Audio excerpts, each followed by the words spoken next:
ба номи Аллоҳи бахшояндаи меҳрубон. Ассалому алайкум ва раҳматуллоҳи ва баракоту. тамошобинони азиз, мухлисони шабакаи Қуръон дастур амали инсон, ҳар яки шуморо хушомадед мегӯям. Даҳаи охири моҳи шарифи Рамазон оғоз шуд ва дар меҳмонии мо Суҳроб Одилён, хатмкардаи донишгоҳи Мадинаи Мунаввара, факултаи ҳадиси шариф, шуморо хушомадед мегӯям. Хуш бошед. Салом. имрӯз тасмим гирифтем як суҳбати озоде дошта бошем дар мавриди моҳи шарифи Рамазон ва даҳаи охири моҳи шарифи Рамазон. ва чун ана ҳамин рӯзҳо ва вақтҳое ки дубора дигар бар намегардад ва бисёр ғанимат аст. аммо мо бо шумо чӣ гуна ин рӯзҳоро сипарӣ мекунем? ва хуб, мо дар лаҳзаи чанд дар бораи эътикоф нишастан каме суҳбат карда будем бо шумо ва шумо бисёр маълумотҳои хуб ва лозимӣ барои мо гуфтед. ва дар бораи шаби қадр нест, мегӯянд, баъзеҳо мегӯянд ки шаби қадр маҳз дар 27 шаби моҳи Рамазон аст ва то чӣ андоза на ҳамин ҷой дорад? оё 27-ро фақат як рӯзро интизор шавем ё ин ки ягон далелҳои қавитари дигар ҳаст? Бисмиллаҳи рраҳмани рраҳим. Алҳамдулиллаҳ вассалату вассаламу ала расулиллаҳ ва ала алиҳи ва асҳобиҳи ва ман валаҳ. Аммо баъд, шаби қадр воқеан дар таъйинаш дар кадом шаби аз шабҳои Рамазон буданаш ягон далели қатъӣ аз Қуръон ва суннат нест ки шаби қадр шаби 27 ё шаби 21 ё шаби 21 гуфта аз ҷониби Аллоҳ субҳанаҳу ва таоло ё аз ҷониби ҷаноби Расулуллоҳ саллаллоҳу алайҳи вассалам насси сареҳ бошад. Насси сареҳ чӣ? яъне лафзи сареҳ ки шаби қадр шаби 27 аст. масалан ана ҳаминро насси сареҳ мегӯянд, нест дар Қуръон ва суннат, балки умуми далелҳо ҳаст ки далолат мекунад ки шаби қадр дар даҳаи охири моҳи мубораки Рамазон аст. ҳатто дар ин мавзӯъ ихтилофи зиёд аст. ҳофиз ибни ҳаҷар раҳматуллоҳ алайҳ дар фатҳулборӣ 46 қавлро зикр карданд. яъне 46 қавл аст дар мавриди шаби қадр. ҳатто суюти 50 қавл ҷамъ карданд. яъне чиҳо қавлҳо? масалан яке аз ин қавлҳо қавли Абдуллоҳ ибни Масъуд: ман яқумил ҳавла юсибҳу, касе ки 1 сол шаб зиндадорӣ кунад шаби қадра дар меёбад гуфтанд. яъне дар байни 354 шаб якташ аниқ қадр аст. агар 354 шаб зиндадорӣ кунад меёбад гуфтанд. ин васеътарин қавл аст дар ин бора. лекин Аллоҳ субҳанаҳу ва таоло барои мо маълум кард ки шаби қадр дар дохили моҳи Рамазон аст. на мо ҳоҷат надорад ки 11 моҳи дигара кобем. барои чӣ? барои он ки Аллоҳ таоло гуфт ки инна анзалнаҳу фи лайлатил қадри, мо ин Қуръонро шаби қадр нозил кардем гуфт. хоб, ин дар сураи қадр аст. дар сураи Бақара гуфт ки шаҳру рамазон аллади унзила фиҳи лқуръан, моҳи Рамазон моҳест ки мо дар ин Қуръонро нозил кардем гуфт. ин далолат мекунад ки Қуръон дар моҳи Рамазон нозил шудааст ва дар шаби қадри он нозил шудааст. ин далолат мекунад ки шаби қадр дар дохили ҳамин 30 рӯз ё 29 рӯзи Рамазон аст. яке аз шабҳои он шаби қадр аст. акнун барои мо далел лозим аст ки озим мо кӯтоҳ кардем, аз ба ҷои 354 шаб ба 30 шаб омадем. чунки Аллоҳ таоло ки моҳи Рамазон моҳе ки Қуръон нозил шуд ва Қуръон дар шаби қадри он нозил шуд. хоб, ин далолат мекунад ки Рамазон, шаби қадр дар дохили Рамазон аст. барои ҳамин ҷаноби Расулуллоҳ саллаллоҳу алайҳи вассалам барои ҷустуҷӯи шаби қадр 10 шаби аввал эътикоф нишастанд. 10 шаби аввали Рамазон 10 шаб зиндадорӣ карданд бори аввал. ва саҳрии 11 аз эътикоф баромаданд. вақте ки баромаданд, ҷибрил омад гуфт ки инна аллади татлубу амамак, он чизе ки ту мекоҳӣ дар пеш аст гуфт. ин ҳадис дар саҳеҳ аст, далолат мекунад ки шаби қадр дар даҳаи аввал нест. яъне ки 20 шаби дигар монд. баъд пайғамбар саллаллоҳу алайҳи вассалам саҳобаҳое ки гуфтанд ки касоне ки ҳамроҳи ман эътикоф нишастааст, боз эътикоф нишинид дар даҳаи дуюм. баъд дар даҳаи дуввум ҳам нишастанд, 10 шаби дигар нишастанд, шаб зиндадорӣ карданд пурра. این در همان سال اول یا سال اولی که شب قدر رو جستجو میکردن. بعد سحری روز 20 پیامبر صلی الله علیه و سلم خواستن که برآیند از اعتکاف، یعنی 20 شب شد، خواستن که برآیند. جبریل آمد گفت که این الذی تطلب امامک، این لفظ بخاری است، در دیگر لفظا تطلبه آمده است، آن چیزی که تو جستجو داری یعنی شب قدر رو در پیش است. این حدیث صحیح است، دلالت میکند که شب قدر در دهه آخر است، چون که در 2:20 جبریل آمده از آسمان خبری الله تعالی رساند که شب قدر در این 20 شب نیست، در پیش است، در دهه آخر است. و پیامبر صلی الله علیه و سلم در اعتکاف نشسته بودند. وقتی که پیامبر صلی الله علیه و سلم خواب بودن وحی آمد. وحی آمده شب قدر رو معین کرد. شب قدر 10 شب همش شب قدر نیست، یک تا شب قدر است. ولی همین چیز را ذکر کردنی بودم چون روایاتی هست یا حدیثی هست. خیلی بسیار است روایات. بله انا همین گفتند که رسول الله صلی الله علیه و سلم میدونستند که کدام شب قدر است، اما فراموش کردند. ما نمیدونیم که این صحیح هست یا نه. صحیح است، صحیح بخاری است، در حدیث صحیح بخاری مسلم است. پیامبر صلی الله علیه و سلم معین شد، دانستند که شب قدر کدام شب است. بعد گفتند که برآمدند به نزد مردم، از خیمه خود در یک برج مسجد خیمه زده بودند. خیمه که مقصد پیامبر صلی الله علیه و سلم را وقتی که خواب میکردن از دیگرها ستر میکرد. برآمدن از خیمه خودشون، برآمدن گفتن که من برآمدم تا اینکه شب قدر را به شما خبر دهم کدام شب است. ولکن تلاح فلان و فلان، پیامبر صلی الله علیه و سلم نامشون را نگرفتن، برای آنکه این در حضور مردم تنقید یک دو نفر یا یک نفر این خوب نیست. گفتن که فلانی و فلانی تلاح جدال کردن. این در بین مسلمان ها زیاد است. دو کس مثلا اینش هم علم ندارد، اینش هم علم کذایی ندارد، بین هم دیگر یک چیز اینشون شونی دیگر، یک چیز اینی دیگر، همه چیز رو نمیدانند. بعد بین هم دیگر کشاکشی میکنن. هم وقتی آنها میرد یک کشاکشی قریب 1 ساعت 2 ساعت دوام میکنه. به جای این شما چندین دعا میکردید. امروز مسلمان ها به دعای ما محتاج است. مسلمان ها در تمام انحای عالم در بلا مصیبت هستند، علل خصوص مردم فلسطین. ما به دعا محتاج هستیم، آنها به دعای همدیگر محتاج هستند. مسلمان باید تمام مسلمان ها را دعا کند. و جای همین جدال، کشاکشی، آنهایی که برای ما هم سوال میدهند غالبا سوال هاشون بعد کشاکشی هست. یعنی اول جنجال میکنن بعد میپرسن. یعنی قصه کوتاه همون 2 نفر جدال کردن. پیامبر صلی الله علیه و من گفتم برآمدم تا اینکه شب قدر را به شما خبر دهم، لیکن فلانی و فلانی، بعضی موقع که ابن ابی حضرت بود و کعب ابن مالک بود، همین 2 نفر بین همدیگر جدال کردن. فرفعت، پس شب قدر برداشته شد. گفتن بعضی علما میگن که این شؤمی جدال است، شؤمی کثافتی، یعنی جدال کشاکشی 2 نفر است. به سبب همین کشاکشی برداشته شد. در دیگر روایت یعنی فراموش کردم. به سبب کشاکشی جنجالی که آنها داشتن پیامبر صلی الله علیه و سلم فراموش کرد. یعنی اهمیتی پیامبر صلی الله علیه و سلم تشویش شد. شما وقتی که میخواید یک مسئله رو خوشرو فهمید، لیکن 2 نفر وقتی که در روبروی شما جنگ و جدال میکنه شما پر را نمیفهمید. بله. یا فراموش میکنید. پیامبر صلی الله علیه و سلم میگن که فراموش کردن. و فراموش کردن در اینجا علما میگن که این به پیامبر صلی الله علیه و سلم عیب حساب نمیشود.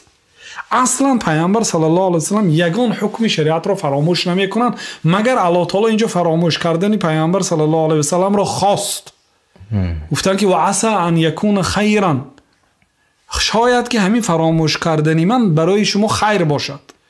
برای چی؟ برای آنکه اگر یکی علما گفتن که اگر شب قدر معلوم باشد، شب مثلا 21 یا شب 27 مردم همون یک شب زنده داری کنن، هیچ یگان مشقتی نیست، یک شب هیچ گپ نه. همه یعنی آدمی با غیرت و بی غیرت همون شب رو شب زنده داری میکنن. لیکن وقتی که در داخل 10 شب مخفی هست، در این وقت همه 10 شب زنده داری نمیکنن. بسیار آدم هایی که ظاهرا دیندار هستند و بسیار دیندار میتوان خواب میکنن در این شب ها. یعنی در این شب ها شخصی با غیرت و دیندار خودро ба Аллоҳ субҳанаҳу ва таоло нишон медиҳад, маълум мешавад. Бинобар ин пайғамбар саллаллоҳу алайҳи ва саллам шояд фаромӯш кардани ман хайр аст гуфтанд. ва хулоса аниқ нест шаби қадр, дар ҳамин 10 шаб аст. қавли саҳеҳ дар ҳамин 10 шаб якаш шаби қадр аст. ҳатто баъзеҳо гуфтанд ки тоқҳои ҳамин шаб. лекин шайхулислом таймия, ибни ҳаҷар, ҳофиз ибни ҳаҷар соҳиби фатҳулборӣ, имоми нававӣ ва аз имомҳои бузургсол имом молик, имом шофиӣ, имом аҳмад, ҳамаи инҳо мегӯянд ки шаби қадр дар дохили 10 шаби охири рамазон аст. баъзеҳо мегӯянд ки фақат дар витрҳояш, дар тоқҳояш. мо агар тоқҳоша ҷустуҷӯ кунем, ҷуфтҳои вақте ки аз даст медиҳем, шояд ҷуфти мо тоқи дигар давлат аст. шумо медонед ки мардумҳо, яъне замин ки доирашакл аст, намози мо баъзеҳо бисёр дар дилашон тангӣ пайдо мешавад ки барои чӣ мусулмонҳо муваҳҳид нестанд, барои чӣ мусулмонҳои дунё наметавонанд якдаҳана шаванду ҳама як рӯз рӯза доранд. мо савол медиҳем, намоз бузург аст ё рӯза? мартаби кадом ибодат бузург аст? шумо гӯед, намоз бузург аст ё рӯза? мартаби кадом ибодат бузург аст? савол шумо ҷавоб гӯед. намоз рукни дуюмини ислом аст, сутуни дини ислом аст. намоз аз рӯза бақувват аст, мартабаш баланд аст. лекин ҳамин намоз оё мо мусулмонҳо дар як вақт мехонем? бомдод оё мардуми амрико, мардуми масалан арабистон дар як вақт мехонанд? не, бениҳоят вақти фосилаҳо худи дар русия баъзе кишварҳош бомдод мехонанд, баъзе минтақаҳош масалан пешин мехонанд, баъзеш аср мехонанд. барои чӣ мо дар намоз муваҳҳид нестем? барои он ки замин доирашакл аст. аллоҳ таоло намозу рӯзаи моро вобаста ба гардиши офтоб муайян кардааст ки офтоб баромад бомдод мехонед, офтоб ки ғуруб кард шом мехонед. ҳамин гуна рӯзаи мо ҳам ҳеҷ гап надорад ки як рӯз мусулмонҳо пешу қафо рӯза доранд. яъне фаҳмо шуд, дар баъзе ҷо ҷуфт мешавад, дар баъзе ҷо дигар тоқ мешавад. фарз кардем дар баъзе кишвар тоқ аст, ин шаб шаби 21 аст, дар ҷои мо масалан 22 аст мисол. баъд дар пешгоҳи Аллоҳ таоло мо ин шаб 22 гуфта хоб кунем, ин шаб 21 бошад, чӣ мешавад? бинобар ин қавли саҳеҳ, қавле ки шайхулислом раҳматуллоҳ алайҳ ихтиёр карданд, 10 шабро шабзиндадорӣ карданд дар кор. барои ҳаминам пайғамбар саллаллоҳу алайҳи ва саллам фақат шабҳои тоқаша шабзиндадорӣ накарданд, 10 шаб ҳамаша шабзиндадорӣ карданд. ду саволи дигар пайдо мешавад. домало ман пеши гапи шумо, пеши суханҳои шумо ду савол пайдо мешавад, чун якеш дар бораи гуфтем ки намоз беҳтар аз ҳамаш, чун рукни ислом аст, чун навакак шумо гуфта гузаштед. балки бисёр аз мардум ва аксар мардуми тоҷики тоҷикистони худамон рӯзаро рӯза медоранд, аммо намоз намехонанд. ин саволи як ва баъд аз он бармегардем ба саволи дигар иншааллоҳ. шумо чӣ гуна ба онҳо насиҳат мекунед? яъне шумо гуфтед ки рукни ислом аст, намоз бузургтар, болотар аст, аммо рӯза медоранду намоз намехонанд. бале, касе ки намоз намехонад ва рӯза медорад, қавли тоифае аз уламо ин аст ки намозаш қабул нест. барои он ки пайғамбар саллаллоҳу алайҳи ва саллам гуфтанд ки вақте ки ту ба мардуми Яман меравӣ, онҳо аҳли китоб ҳастанд, яҳуду насоро ҳастанд, аввалин чизе ки онҳоро даъват мекунӣ, ба тавҳид даъват кун. онҳо Аллоҳ таолоро ягона парастиш кунанду ба Аллоҳ таоло чизеро шарик наоранд ва ба шаҳодат диҳанд ба пайғамбарии ман. агар ин масъаларо аз ту қабул кунанд, баъд барои онҳо намозро таълим деҳ ки 5 вақт намоз бар онҳо фарз аст. агар 5 вақт намозро ҳам қабул ки кардам, баъд ба закот амр кун гуфтам. яъне мартабаҳо дорад. он одаме ки намоз намехонад, рӯзаи ӯ қабул нест. ин дар назди тоифае аз уламо монанди имом аҳмад, имом бухорӣ раҳматуллоҳи алайҳим ва имом абу ҳанифа ва молик, шофиӣ, инҳо мегӯянд ки мақсад рӯзаро хонд, рӯзаро дошт ва бо намоз, тарки намоз агар аз ҷиҳати тамбалӣ бошад, мегӯян яъне кофир намешавад. мегӯян барои он ки воқеан намоз масъул. ҳатто ҳамин мазҳаби ҳанафӣ, бигзор мардум тибқи мазҳаби ҳанафӣ амал кун. дар мазҳаби ҳанафӣ ҷинояти он шахсе ки намоз намехонад ҷазош чи аст? як одам намоз намехонад, نماز نمیخوند. ما میگوییم که برای چی نماز نمیخونی؟ مگر فرضیت او رو انکار میکنی؟ میگوید که نه، من نماز رو اعتراف دارم، نماز فرض است و خیر انشالله میخونیم، کارها که سبک شد میخونیم. گفت مثلا همین آدم حکمش چی است؟ در نزد مذهب امام ابو حنیفه حبس ابد است. این از همه مذهبی سبک است، یعنی زندان ابدی تا آن روزی که نماز خواند. بله. اگر نخواند تا آخر عمرش در حبس می ایستد. این مذهب حنیفی است. بله. مذهب مالک و شافعی حکمش قتل است. میگن 3 روز حبس کرده میشد، مهلت داده میشد که توبه کند و بازگشت کند. اگر که نخواند حکمش قتل است، ولی همچون مسلمان دفن میکنیم. میگن یعنی میشوییم، کفن میکنیم، نماز جنازه میخونیم، به قبرستان مسلمان ها دفن میکنیم. امام احمد حکمش قتل است، لیکن نمیشوییم، کفن نمیکنیم، دفن نمیکنیم، نماز جنازه نمیخونیم، به قبرستان مسلمان ها دفن نمیکنیم. یعنی این خطری کلان داره. شیطان به یک سجده که نکرد دنیا آخرتش سوخت، با وجود علمش، با وجود مرتبهش. الله تعالی به یک سجده که با اونم به آدم، نه به الله تعالی. شما وقتی که اگر نماز فرض رو ترک کنید در یک روز، 17 رکعت نماز فرض دوتاگی سجده دارد، 34 میشد. 34 سجده نمیکنید در باز در نزد الله هست. این سجده در نزد الله هست، امر الله تعالی است. خب با سوال 2 میگذاریم چون زیر سوال ها زیاد پیدا میشه، از سوال با سوال دیگر پیدا میشه. من گفتم سوال 2 مربوط باز برمیگردیم به همین شب قدر.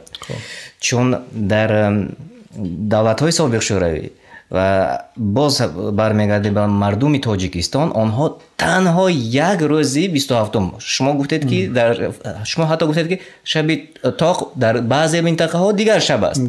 اما مردم تاجیکستان تنها یک شب را انتخاب کردند و یا 3 شب آخر را انتخاب کردند و در همون شب را انتظار میشن. با اونها شما چی گفتنی هسته؟ چی نصیحت، چی پند است برایشان؟ شب 27 از جانب الله تعالی معین نشده است. از جانب پیامبر صلی الله علیه و سلم یگان حدیث صحیح در دنیا نیست که پیامبر علیه السلام گفته باشند که شب قدر شب 27 است گفته باشند، نیست. بلکه پیامبر صلی الله علیه و سلم، ما در شرح حدیث بخاری هستیم، چندین حدیث ها رو شرح دادیم، در همش میگویند که شب قدر رو در دهه آخر جستجو کنید، در شب‌های ویترش جستجو کنید، لیکن جستجو کنید شب 27 نیست. شب 27 از بعضی صحابه ها ثابت شده است که قسم میخوردن که شب 27 است. ماهی یک چیزی دیگر، شب قدر قول صحیح چی است نگفتیم. گفتیم که قول صحیح در دهه آخر است، لیکن و یک شب معین نیست که مثلا شب 24 هر سال شب 24 نه، تتنقل گفتن.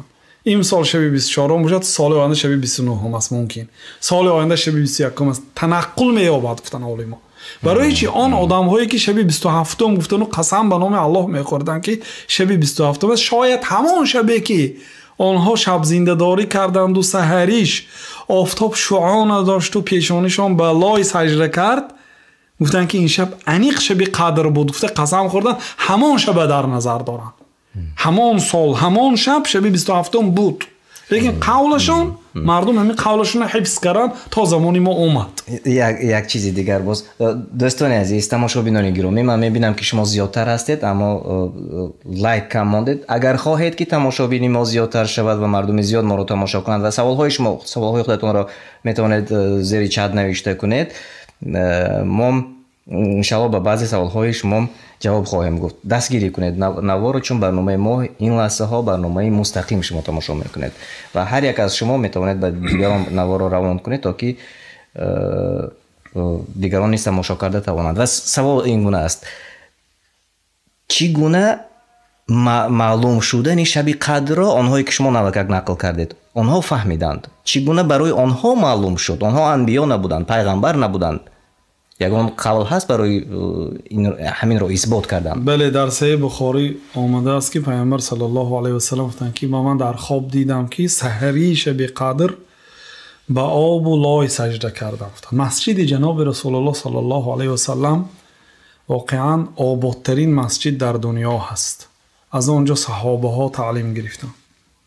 مسجد پیامبر صلی الله علیه و سلم یک ختم کننده های برآورد که خدمت آنها و قوت اخلاص آنها و قوت دعوت آنها تا ما امروز من بینید در تمام اطراف دنیا، در مسجدهای اروپا، در مسجدهای امریکا، در مسجدهای تمام کشور دنیا مردم شب قدر را عبادت میکنند، تراویح میخوانند، تهجد میخوانند. از کجا آمد؟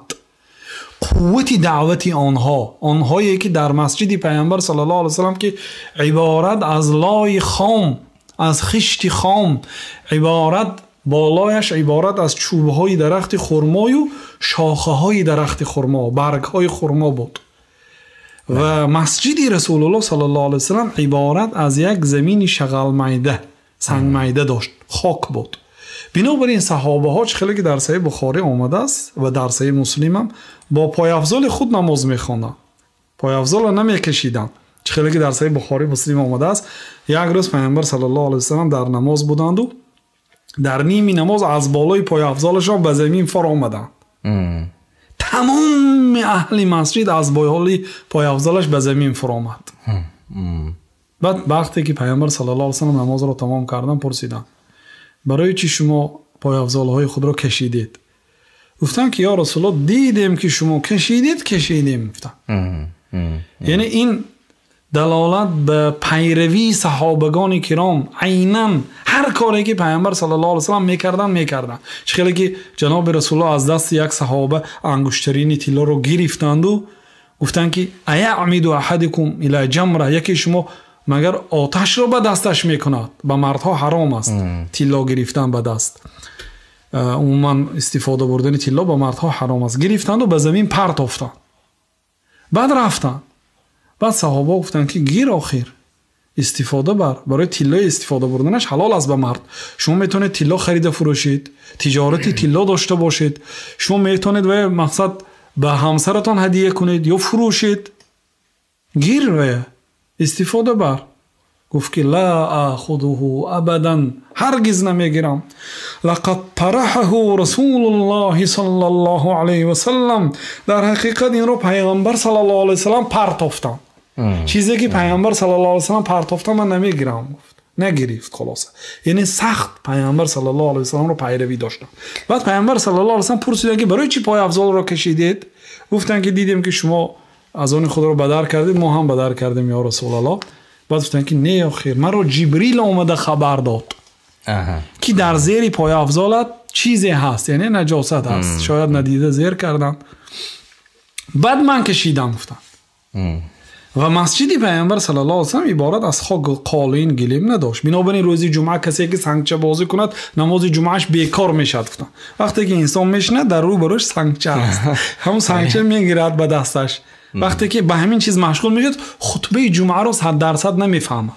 کسی که اگر این بازی رو کند جمعهش بیکار میشد. گفتن برای چی این گپ گفتم؟ برای اینکه آنها واقعا مسجدشون خیلی خاکسارانه بود و بالاش هم شاخی درخت خرما بود. وقتی که باران بارید شب 21 بود، وقتی که این گپ را گفتن انا همین شب بود.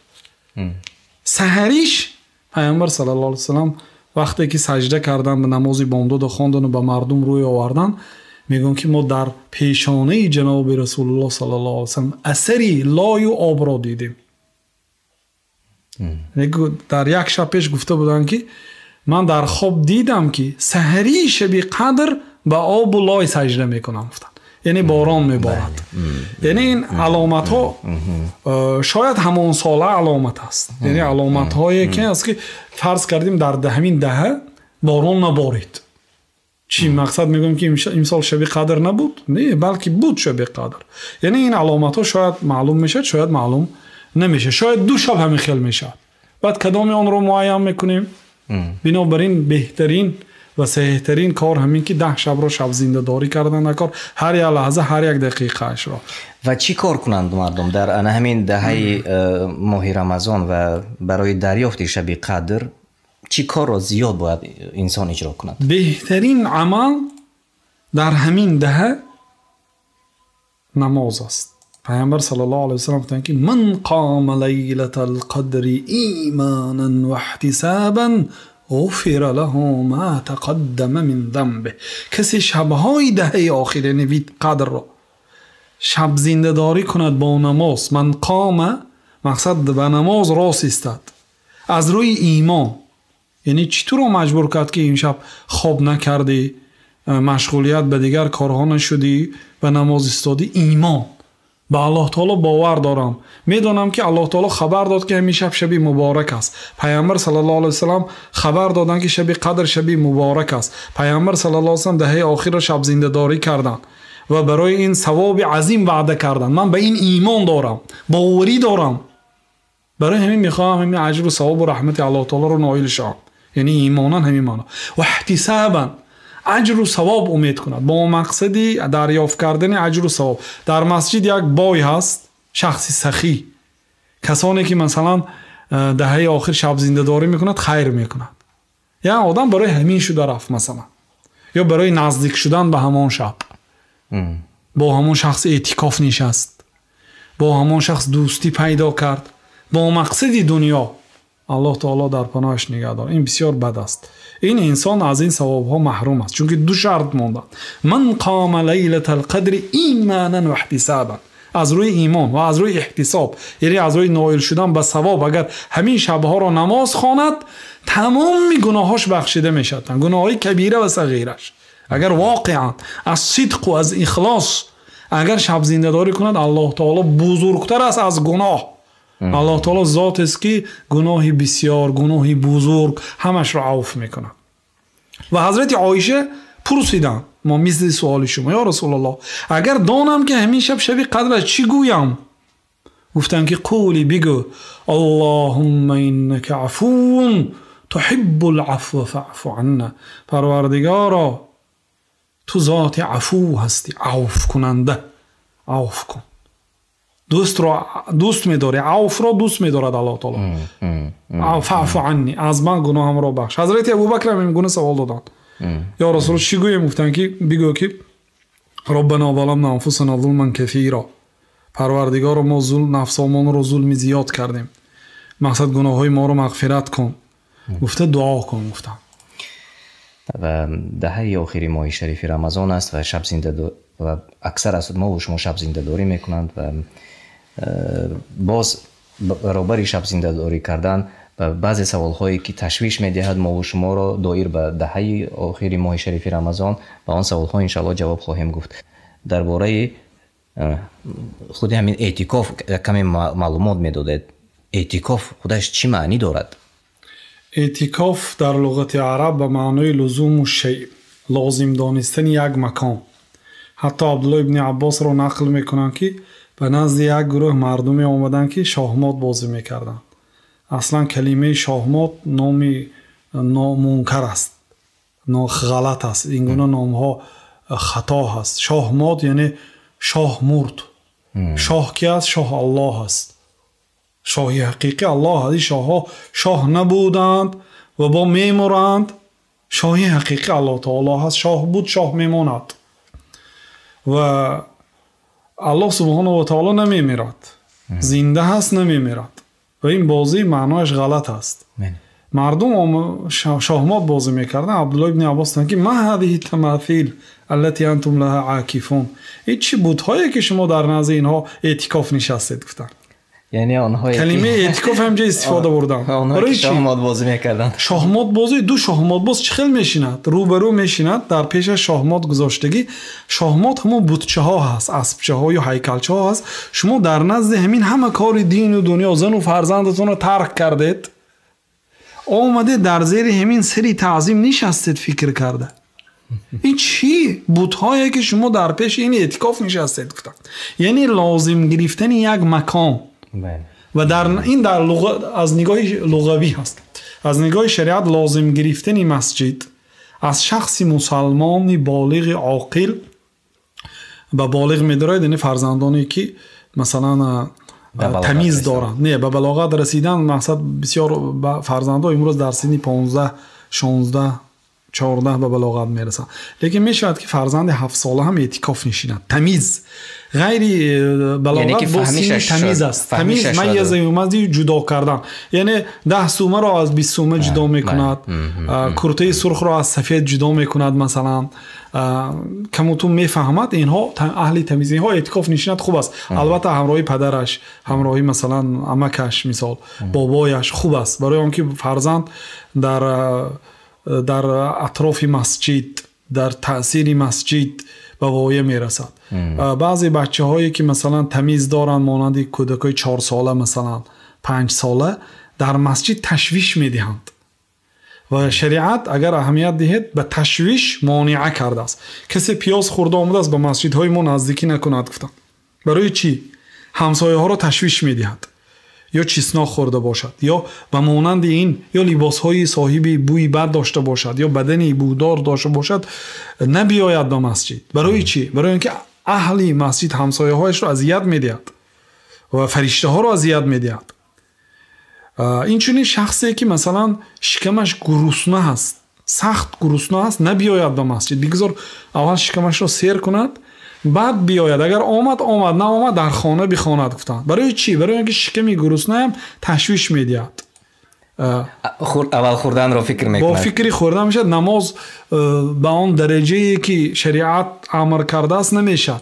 لیکن در مسئله کودک ها شریعت تسامح یعنی عفو کرده است. بگذار تشویش دیان، غم میتیند کودک ها در مسجد یکم آواز میبرن، گریه میکنن، میخندن، میدوند.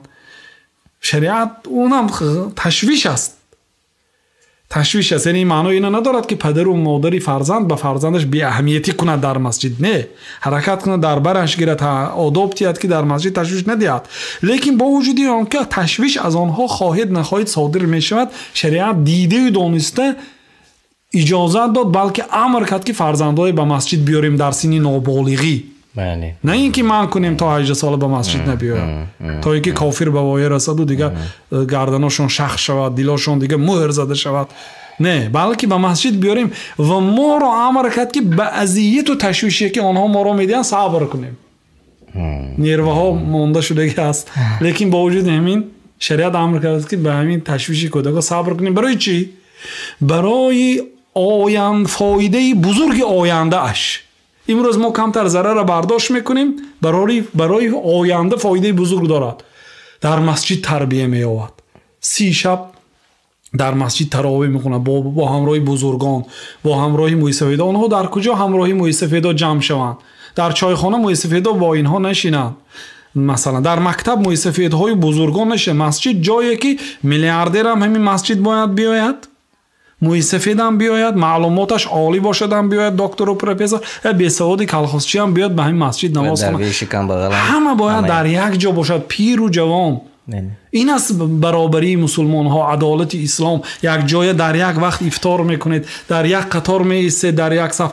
اگر شما در صف یکم آمده جای گیرید، شما کمبغل باشید، شما شخص بی سواد باشید، شما یک مسلمان عادی باشید، یک مسلمان عالمی با عقل پولداری با آبرو حق ندارد که شما را از صفتون گیرد و به جاش شیند.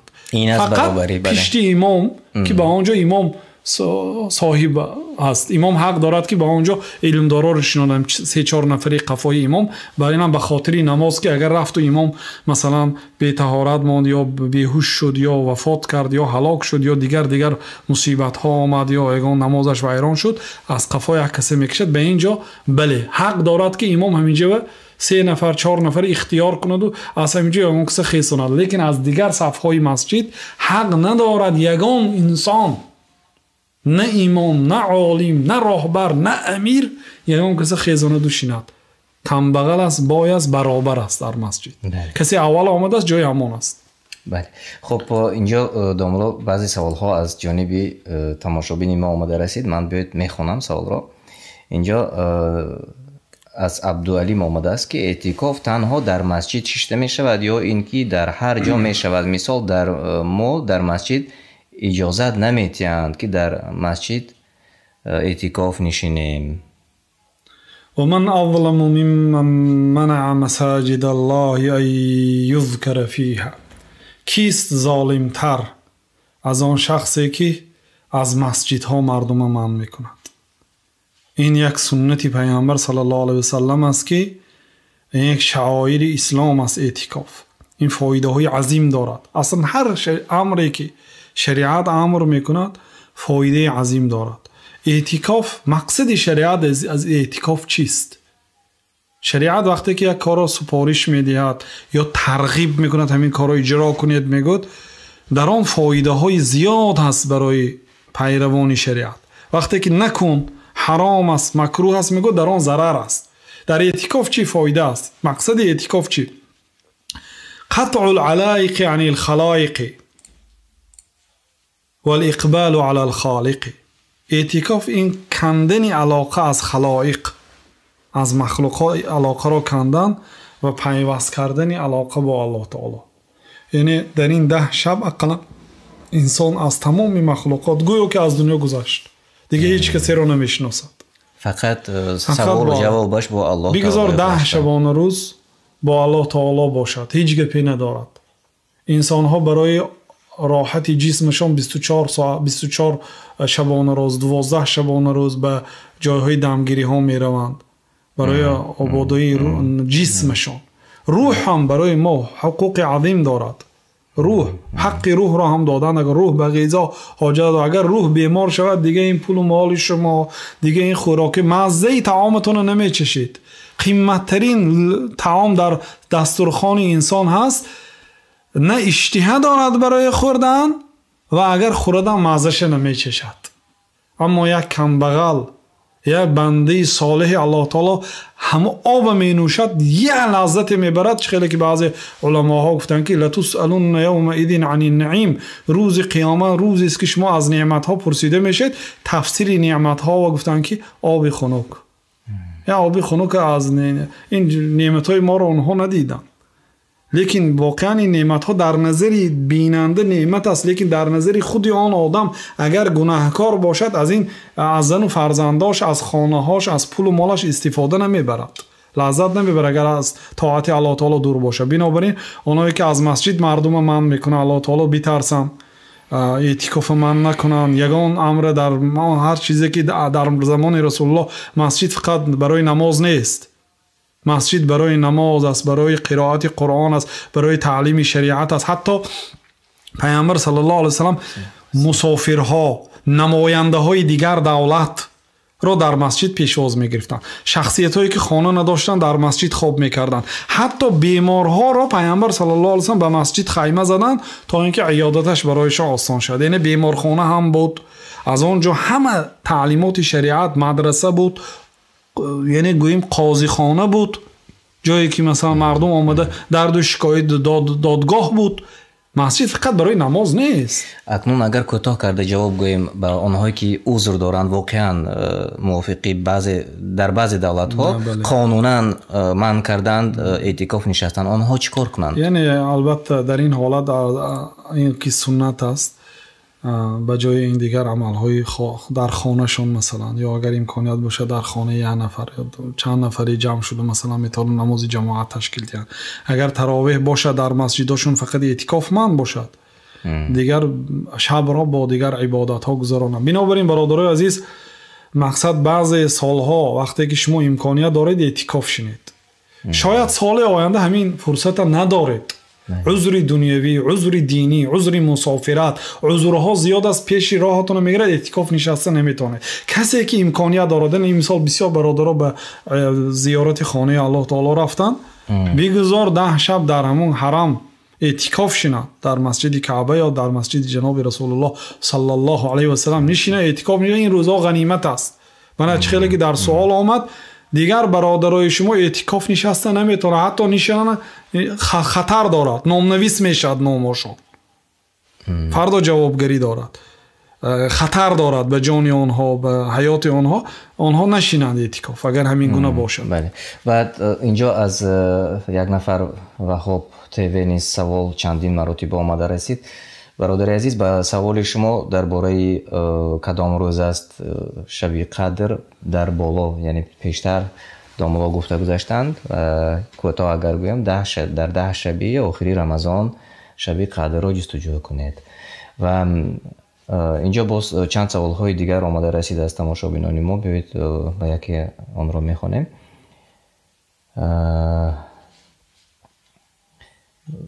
خب با آنهایی که بیمار هستند و روزه گرفته نتوانستند، فدیه دادن ضرور است یا چیکار کنند؟ بیمارها به دو گروه تقسیم میشن. بیمارهایی که شفا یافتن آنها امید کرده میشود، اینها انتظار میشوند تا آن روزی که شفا میدهند. الله تعالی برایشان شفای کامل به جمله مسلمانان شفا دهد. وقتی که شفا داد بعد قضایی داشته میدن، چند روزی که قرضدار بودن داشته میدن. اگر بیماری آن آدم بیماری یعنی شفا یافتنش را امید ندارند، یعنی بیماری که مقصد هم از جهت سن و سال هم از جهت بیماری مثلا تبابت نشونده فرض کردیم، در این صورت به هر حال روزهایش را می شمارند، فدیه میدهند. به روزی که چند روزی که نداشتم فدیه میدهند، به یک مسکین یک ساعت طعام میدهند، یعنی 2.5 تا 3 کیلوگرم گندم یا برنج یا مایز یا مقداری همین فدیه میدهند. و خب درباره فطر روزه نیست سوال‌ها خیلی زیاد شده است. کی باید که فطری روزه دهند؟ فطری روزه واقعا سوال‌ها خیلی بسیار آمدگی است. ما خواستیم که فطری روزه یک برنامه الهیده کنید، برای آنکه درباره فطری روزه حتی یک تشکیلات تقریبا 10 سوال فرستاندگی است، همش عاید فطری روزه هست. فطری روزه را بهترین وقتش بعد نماز خفتن شب عید تا نماز عید، یعنی از همه با بهترین وقتش بین نماز بامداد و بین عید، یعنی وقتی کم است. بهترش اگر امکانیتی بعدی بامداد تا عید داده نباشد، از خفتن تا یعنی نماز عید، یعنی همین حالت دهت خوب است تا اینکه همان روز عید استفاده برد. چون که پیامبر صلی الله علیه و سلم گفتند که این صدقه فطر برای آن خاطر است که روز عید آنها مسئلات نپرسند، از مردم نپرسند. یعنی روز عید در قطار دیگر مسلمان ها آنها هم خرسندی کنند، عید کنند و کودکاشان چیزای خوب خرند، آن روز رو خلاصه خوب گذرانند. برای همین روز عید دادن مستحب است. بنابراین ما هم میخوایم همین موضوع رو به دیرتر مانیم که تا اینکه مردم همان روز نزدیکتر برارن. بله انشالله باز مثل که شما گفتید وسیع‌تر میکنیم اگر عمر وفا کرده باشد به ما. اما در عموم به سوال البته جواب گرفتند تماشابینان ما. و اینجا یک سوال دیگر آمده رسیده است. فطر روزه را آیا میتواند به بی نماز دادن فطر روزه شاید این گونه باشد؟ فطر روزه یک قسم زکات است. زکات فطری روزه میگن، زکات و صدقه الفطری، زکات صدقه فطر. زکات فطر به این معناها آمده است، به این لفظ ها آمده است در شریعت. بنابر قول خیلی از علما جایز نیست دادن زکات و صدقه فطر به شخص بینماز. به شخص بینماز داده نمیشه. به آن شخصی که با این صدقه شما مالی که شما دادید به اطاعت الله تعالی استفاده نمیبرد، غذای آن وقتی که طعام میده طعام شما رو میخورد و به گناه صرف میکند، به اطاعت الله تعالی به عبادت الله تعالی صرف نمیکنه، به آنها داده نمیشه. و یک شخص دهید که با قوت غذای شما عبادت الله تعالی را کند، خدمت دین کند، خدمت مسلمان ها کند. و شما کوتاه درباره اعتکاف نشستن گفتید و درباره فایده هاش وقتی صحبت را آغاز کردیم ما تا با آخر دوام ندادیم. آیا یگان فایده های شریعتی چی فایده ها دارد اعتکاف نشستن به انسان مسلمان؟ درباره همین هم کوتاه گفته میگذاشتید. اعتکاف چه خیلی که گفتیم واقعا انسان در این غذای معنوی میگیرد، غذای روحی میگیرد، از معامله های دنیوی، از معامله با مردم کنار میگیرد و فقط علاقه خود را با الله تعالی بی‌پیوسته. در اعتکاف دعا میکند که یک دعای بنده مسلمان سبب میشود برای هدایت هزارها انسان ها، برای بهبودی حیات دیگر آدم ها. چون که البته یک انسان وقتی که اعتکاف میشنه در حق خودش اول دعا میکند، بعد در حق نزدیکترین شخص هایش مانند پدر و مادر، همسر و فرزندانش، برادر و خواهرانش، амаку амакҳо, тағоҳояшу, холаҳояшу, хешовандонаш, умуми мусулмонҳо дуо мекунад, фоидаи ӯ барои худ ва барои дигарҳо мерасад ва дар вақти эътикоф қабули дуо наздиктар аст. барои он ки банда вақте ки бо нияти нек вориди масҷид эътикоф менишинад, албатта умед мекунем ки дар аввалин лаҳзаҳояш Аллоҳ таоло гуноҳҳояшро мебахшад.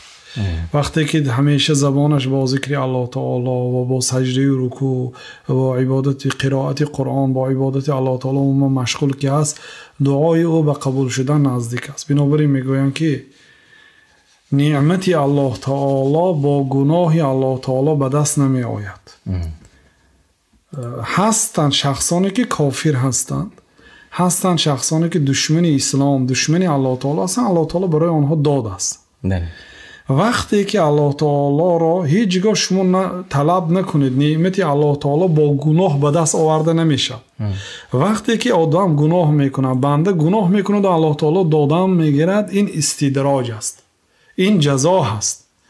ҳар як мусалмон худашро, ҳолати худро медонад.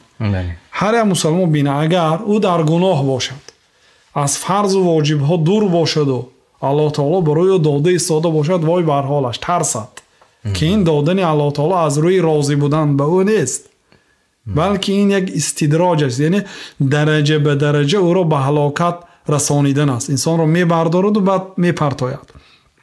лекин агар бо амалҳои солеҳ ба раҳмати Аллоҳ таоло ноил шудан, ба розигии Аллоҳ таоло ноил шудан, ин душвор аст. барои ин вақт талаб мекунад, инсон меҳнат бояд кунад, хоҳиши нафс, хоҳиши шайтон, ин чизҳоро тарк кунад, ба осонӣ ба даст намебиёяд. оҳиста оҳиста неъмат меояд ба қадри ҳар як амалаш. бинобар ин эътикоф фоидаҳои азим дорад ва онҳое ки эътикоф нишастанд лаззати онро медонанд. ҳаракат кунед, мақсад модоме ки дар умру фурсат асту имконият ҳаст, эътикоф нишинед. инҷо як саволи дигар омада расидааст аз тамошобини мо. як инсон дар ҳамин моҳ ба садама рух додаасту 20 рӯз беҳуш хоб кунад, барои вай намоз ва рӯза қарз мегардад? гуфта савол доданд. намоз аз зиммаи ӯ ба қавли баъзе уламо вақте ки зиёд ки шуд аз як шабонарӯз соқит мешавад. як шабонарӯз агар беҳуш бошад қазо хонда медиҳад, барои ин ки ин дар умри инсон ин хел ҳодисаҳо шуданаш нодир ҳаст ва 5 вақт намоз ё 6 вақт намозро хонда додан ҳеҷ боки надорад. лекин вақте ки 20 шабонарӯз мешавад, аллакай 100 намоз мешавад. 100 намозро хонда додан душвор мешавад. баъзе уламо раҳматуллоҳ алайҳ мегӯянд ки соқит мешавад, аммо рӯзаи моҳи рамазон соқит намешавад. барои чӣ? барои ин ки дар як сол як моҳ ҳаст халос ва дар ғайри рамазон он одам ва агарчи беҳуш буд, чӣ буд? мақсад агарчи беҳуш буд, ӯ бемор аст, беҳушӣ ҳам бемор аст. бемор рамазонро қазо медорад. чӣ хеле ки занҳои бемор 5 рӯз 3 рӯз одати моҳона доранд, сабаби рӯза нодоштанашон ҳам узри беморишон ҳаст. ин беҳуш одаме ки 20 рӯз дар садама хоб кард, рамазонро кай вақто ки имконият ё фурсат ёфт қазо медорад, лекин намозҳояшро, яъне намозҳо соқит мешавад аз ҷиҳати бисёр буданаш. агар хонад хуб аст. бале, бисёреҳо гуфтанд ки онҳое ки бемор ҳастанд, мувофиқи намон тафсири оятҳо ва уламо гуфтанд ки онҳо метавонанд ки фидя диҳанд. то чӣ андоза ин ҷо дорад? фидя гуфтем ки фидя фақат барои он шахсоне ки беморишон умеди шифо нест. ин ҳам қавли ҷумҳури уламо аст. имом молик фидя надиҳад гуфтанд. фидя надиҳад барои он ки вай бемор аст, рӯза намедорад. ва баъди рамазон ҳам агар шифо ёбад, қазоӣ дорад. агар шифо наёбаду вафот кунад, барои ҳичи воҷиб нест гуфтанд. лекин фидя додан қавли, яъне ки беморе ки шифо меёбад қазоӣ медорад, таом намедиҳад. ҳар вақте ки дуруст мешавад, ҳар вақте ки дуруст медиҳад, таом медиҳад. агар рафту дуруст нашуда вафот кунад, баъд фидя медиҳанд, бинобар қавли ҷумҳури уламо. шахсе ки ятим аст, садақаи вай қабул мешавад? илтимос пурра ҷавоб диҳед ба саволам. ятим, вақте ки инсонҳо калимаи ятимро мешунаванд, фикр мекунанд ки камбағал аст ҳама вақт. ҳама вақт намешад. Ятим ғолибан бале шахсе ки ятим аст. Ятим кист? Ятим шахсе ки падараш аз дунё гузаштааст, ҳолон ки ӯ ба балоғат нарасидааст, аммо модараш зинда. Аммо агар падар зинда бошаду модараш гузашта бошад, ятим ҳисоб намешавад. падараш зинда бошад, падараш зинда бошаду аз модараш ҷудо, падараш зинда бошаду падараш дар дигар кишвар ба ин фарзанд нигоҳ накунадам, ятим ҳисоб намешавад. Ятим он кӯдаке ки падараш дар ҳолати ноболиғиш аз дунё гузаштааст. Вақте ки ба синни балоғат ки расид, аллакай аз ятимӣ мебарояд. Ятим мешавад ятими пулдор, аз падараш мероси азим гирифтааст. барои чи қабул намешудааст садақаи вай? Қабул мешавад. садақаро бояд садақа диҳад. пайғамбар саллаллоҳу алайҳи васалам ба як шахсе ки ба ятимҳо нигоҳ мекард, вали ва ки ятим буд, яъне нигоҳубин кунандаи ятим буд, гуфтанд ки моли ин ятимҳоро ба тиҷорат давр гардиш те, гуфтанд тиҷорат кун бо ин молҳо то ин ки закот хӯрда тамом накунад, гуфтанд. ҳатто ба моли ятим закот воҷиб мешад, барои ин ки закот бинобар қавли саҳеҳ ба девона ва кӯдак ҳам закот воҷиб аст, чунки закот ҳаққи мол аст, ҳаққи бадан не. бале девона ақл надорад ки намоз хонад, лекин моле ки дар хазинаи девона ҳаст, вай бояд ба ҳаққи мискину ҳаққи фақирҳо дода шавад, то ин ки ба молаш Аллоҳ таоло барака диҳад. бинобар ин ки моли ятимҳоро сабзон, яъне тиҷорат кун бо ин молҳо ки молош зиёд шавад, то ин ки закот хӯрда тамом накунад. ҳар сол закото додан мегирад ва вақте ки кӯдак ба балоғат мерасад, баъд мол кам нашавад. ба ҳамин монанд акнун биёед тарафи дигари ятимро нигоҳ мекунем ва ҳамчунин ба одамҳое ки камбағалтар ҳастанд. Аз Фарангиз Абдуллозода савол омада расидааст. Шахсе ки қарздор аст, ба вай дуруст аст садақа ё не? яъне ки ба шахси қарздор додани шояд садақаи фитрро дар назар доранд. бале дуруст аст. барои он ки Аллоҳ таоло сеюмин шахсе ки номбар кард, 8 гурӯҳ одамҳо закот дода мешавад. хуб мешуд ки ин мақсад вақти дароз мегирад, 1 соат ақаллан мо бояд фаҳмонем ки киҳо сазовори закот аст, чунки баъзе инсонҳо ноҳақ закот мегиранд, ба закот сазовор нестанд, омада аз пулдорҳо илтимос мекунанд ки ба ман закот ҷамъ мекунанд ва бо ҳамин дигар танбал шуданду кор намекунанд, закот хӯрда мегарданд. яъне бояд мо ба тафсил баён кунем ки ба як одам чӣ қадар додан мумкин аст. худи одами закотгир бояд донад ки аз чӣ қадар зоид гирад ҳаром аст барои ӯ аллакай. бинобар ин як барнома алоҳида дар бораи закот мекардед, барои он ки худи ҳамин 8 нафар вақте ки шарҳ медиҳем 1 соат мешавад. яке аз ҳамин 8 нафар одами қарздор, яъне ба қарздор закот дода мешавад. ба қарздор закот, яъне агар ки шахс худаш қарздор бошад, ба вай воҷиб аст ки боз закоти фитро бидиҳад. закоти фитр закоти вай рӯза ҳаст, вай закоти мол нест. закоти садақаи фитр ӯ закоти бадан аст. закоте ки рӯза доштед, ҳар гуноҳе ки дар рамазон кардед, дар аснои рӯза ғазаб кардед, яке масалан ягон амали нодуруст кардед, ба сабаби ҳамин садақаи фитр туҳратан лисоим, тоза мекунад рӯзаи шуморо, пок мегардонад. ин монанди саҷдаи саҳв аст дар намоз. агар ягон ғалат кунад, 2 саҷда мекунад то ин ки ғалати ӯ маҳв шавад. ин садақаи фитрам ба монанди ҳамин аст. бинобар ин садақаи фитро қарздорам медиҳад. хеле хуб. ва инҷо навистанд ки шахси маъюби ки ақлаш пурра нест, вале мефаҳмад ки бояд рӯза гираду намоз бихонад. яъне шахси маъюби бемории ДЦП, фалаҷи майнаи сар, ақлаш яъне солим нест, мефаҳмад, аммо ақлаш пурра нест, пурра солим нест. яъне шояд ки дар ёд гирифтани масалан калимаҳо зуд фаромӯш мешавад, яъне пурра нест ақлаш. агар масалан ҳифзаш мақсад мукаммал набошад, вале суханро фаҳмаду аз хӯрдану нӯшидан худдорӣ карда тавонад, و قدر امکان خوب است روزه داشتن، برای آنکه روزه برای سلامتی انسان هم فایده دارد، شاید سبب شفایابیش شود اگر مادامی که خوردن و نخوردن فرق کند. اما آن آدمی که در مابین روزه فراموش میکند و میخورد، دیگه نه روزه رو فهمد و نه غیر روزه رو، خیلی علاقه معذور است، دیوانه است، برای واجب نیست. در مورد نمازش چی؟ مثلا نماز رو این بنا انسان خوندن این نماز رو یعنی نمیتواند، هرچند که کوشش ها کنند و آموزانند هم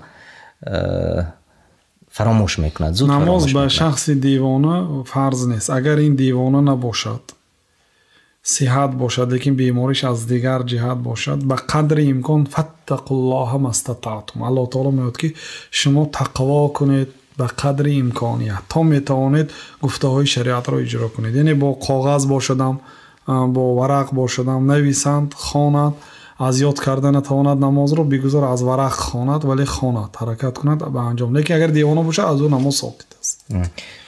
درباره از امتان هم یا از امتان پیشینه هم بوده، یعنی روزه، درباره همین کمی معلومات میگفتید که روزه برای امتان پیشینه هم بود و برای امتان محمد صلی الله علیه و سلم. یگان معلوماتی کوتاه درباره هم میگفتید. سوال است. بله، الله تعالی وقتی که ما را به روزه امر کرد، یا ایها الذین آمنوا کتب علیکم الصیام کما کتب علی الذین من قبلکم لعلکم تتقون، ای آنهایی که ایمان آوردید به شما روزه فرض گردانیده شد. یعنی روزه داشتن حتمی و ضروری است. روزه رو انکار کرده نمیشه، کافر میشه انسان. حتمی یعنی باید انسان دارد، مادامی که مسلمان است، عقل دارد، بالغ است، باید دارد. حتی صحابه ها کودکان خود را مجبور میکردن روزه دارد، حتی در روزهای عاشورا، نه فقط رمضان، روزهای نافله مانند روزه عاشورا، روزه مثلا 9 ذوالحجه رو صحابه ها فرزندانشان رو مجبورن روزه میداشتند، وعده میدادند، وعده بازی میدادند، وعده طعام میدادند تا اینکه به همین کارهای خیر عادت کند. اما درباره خصوصیتی برای امتان پیشین بودن یا امتان پیشینه هم روزه می داشتن. بله. فرض بود برای آنها، برای شما هم فرض گردانیده شد. گفت مثلا داوود علیه السلام روزه می داشتن، پیامبر صلی الله علیه و آله از روزه های نیکی آن یادرس کردن، گفتن که یک روز روزه دار، یک روز روزه خور، این روزه داوود علیه السلام است. گفتن مثلا یعنی مردمی پیشینه، امتهای پیشینه روزه می داشتن، لیکن رمضان نبود برای آنها. یعنی فرقیتش، چون ما در برنامه‌های گذشته بودیم، اکثر از آنهایی که این سوال را می‌دهند شاید شنیدند، چون در تفسیر آیات‌های درباره رمضان 184 سوره بقره تا 186 در تفسیرش همین آمده است. یعنی چگونه بود روزه داشتن امتان پیشین و فرقیتش چگونه بود. مثلا نصارا اول 40 روز می داشتند و بعدا برای کدام موافق روایاتی برای شاه شده 50 روز کردند و بعدا علاوه کردند. و یعنی فرقیتش در بسیاری چیزها هست که در تفسیری آن آیات هایی که روزه آنها بعضی روزه های بود در پیشین امت ها که روزه ما خودداری، روزه اصلا ترجمهش خودداری است. صوم خودداری از طعام و از شراب و از همخوابگی، از دمیدن صبح تا غروب آفتاب. این تعریفی روزه. لیکن روزه های بود که خودداری از سخن بود. اینی نذرت للرحمن صوما فلن اکلم اليوم انسیا، در سوره مریم. من امروز نظر کردم که روزه دارم، امروز یگان انسان را گپ نمیزنم. از گپ زدن روزه می داشتم.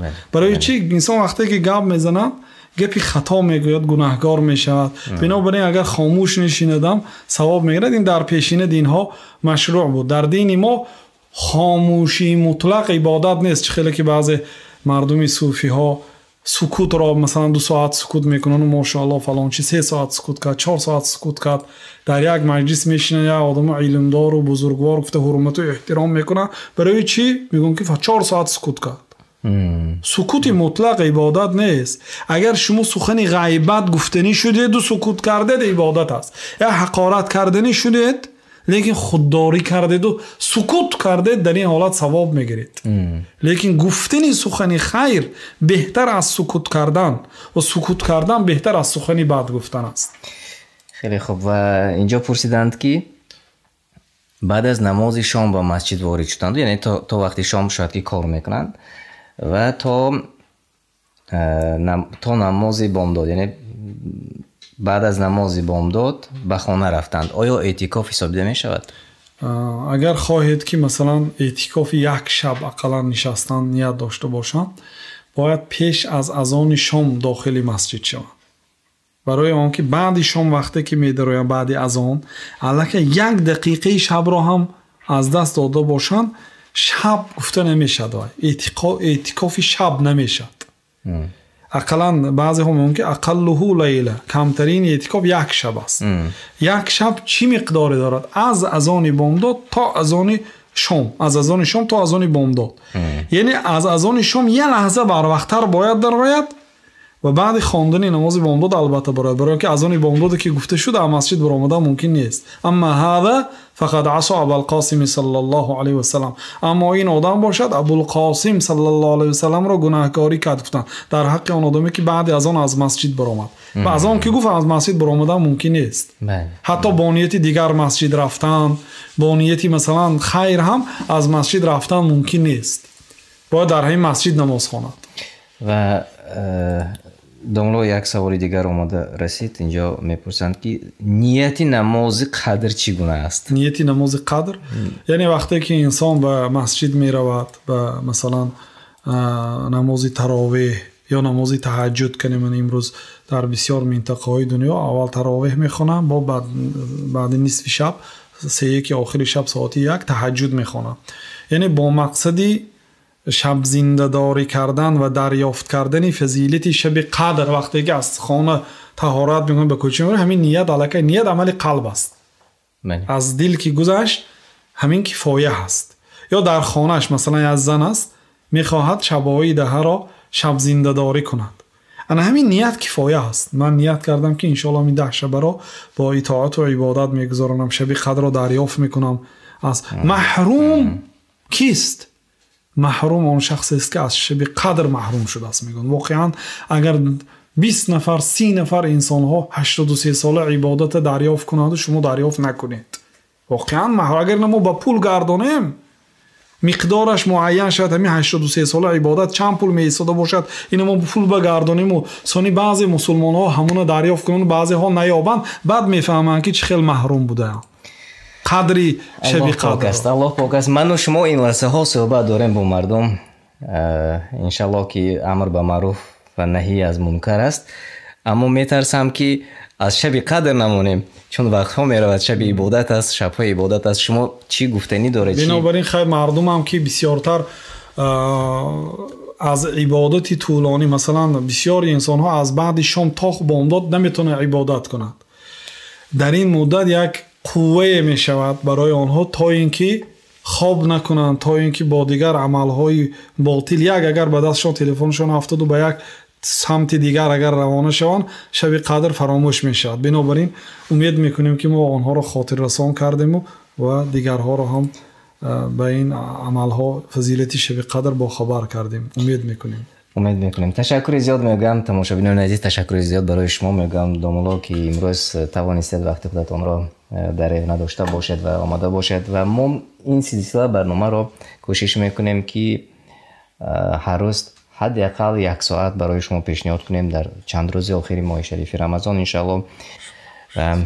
خیلی خوش میکنیم تا واخوری های دیگر. السلام علیکم و رحمت الله و برکاته.